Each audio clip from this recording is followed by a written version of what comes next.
When it was first announced that the next Mortal Kombat game would feature a crossover between Mortal Kombat fighters and the characters from the DC universe, I was pretty bewildered.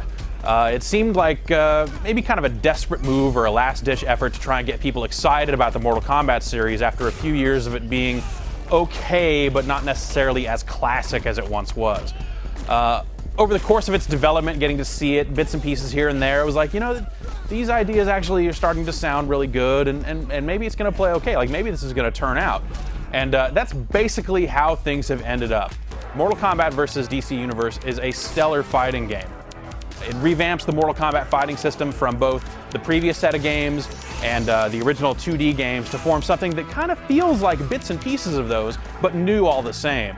It also features great graphics, an interesting storyline, and a lot of different stuff that comes together to form a really unique and exciting package. What have you done?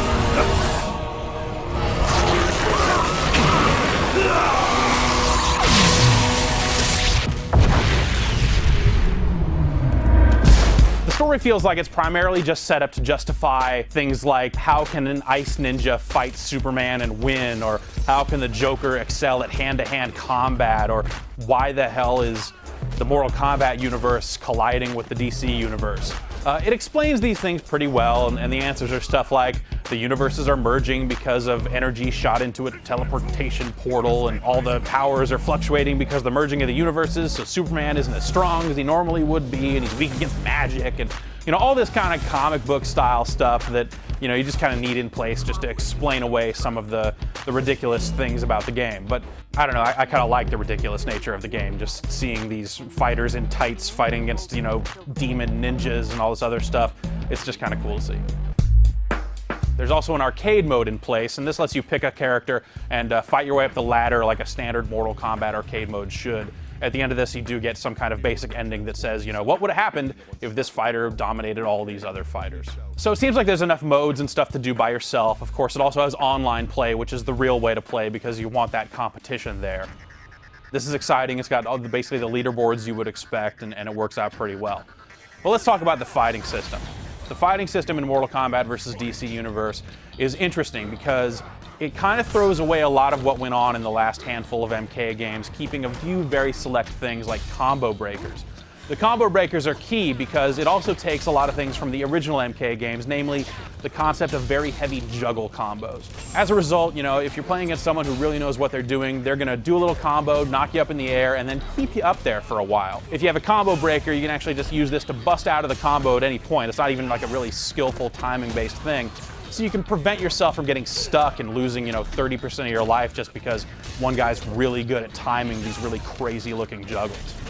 On the offensive side, learning those really crazy juggles is what makes Mortal Kombat so exciting.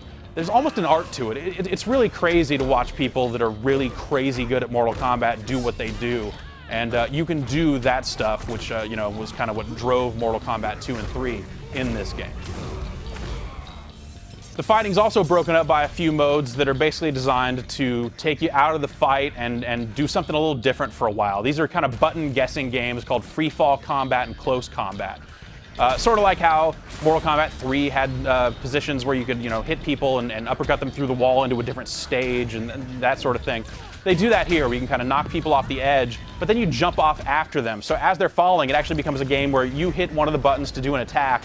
They try and guess which button you're going to hit to try and reverse it. And basically, as you're falling, you're still kind of fighting. There's also a special throw called close combat that does the same thing, but it's more of an up-close grab with, you know, arm breaks and different stuff like that. Some levels also kind of have the classic test your might thing from Mortal Kombat 1, where one character will grab another and slam him through like a building or the wall of a building and grab him, just kind of run through, knocking him into stuff, and everyone has to, you know, mash buttons to see, you know, how much damage gets done as a result of that move. It's interesting stuff that, you know, might not be the most technical thing in the world, but it breaks up the fight pretty well and kind of keeps things entertaining. There's an evenly split roster of Mortal Kombat and DC characters in the game, and this gives you a good variety to choose from. On the Mortal Kombat side, you get kind of a classic lineup of characters, none of whom debuted in any game later than MK2. On the DC side, they went for kind of just a lineup of the popular guys you would expect to see, and then some that would kind of fit really well into this universe and fit really well up against the MK characters. So you get to see characters basically from a lot of different places in the DC universe coming together.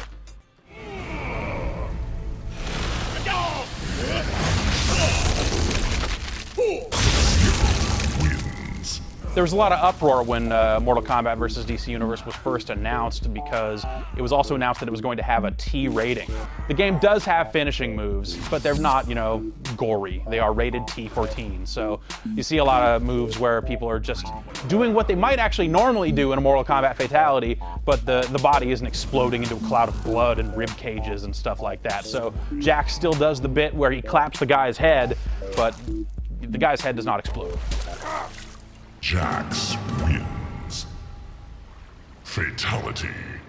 That's a little bit disappointing, but at the end of the day, you know, we're talking about animations that occur at the end of a fight, and it's not really that big of a deal in the grand scheme of things. Really, you know, what you're here for, ideally, is the fighting, and that's going to be the thing that's going to keep you coming back.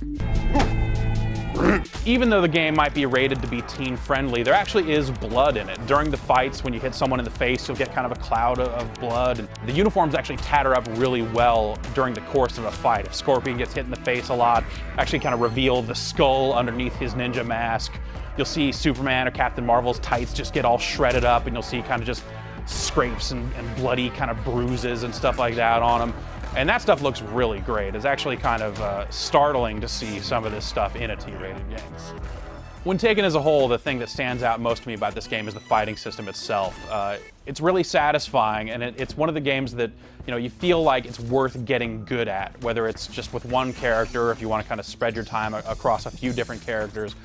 You know, a lot of fighting games just don't really have that. You feel like, well, I just want to get good enough at this game to have fun with it when people are over, but with this one, I felt like I wanted to master characters. Like I wanted to get in there and play as much Scorpion as possible so I can get online and just wipe people out. And that kind of competition really is what the genre is all about. So it's great that, that MK vs. DC can be so focused on what fighting games are all about.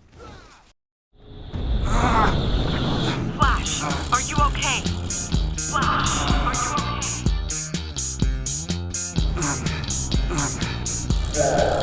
Let's see what happens when the person pitching starts off the inning. And that happened.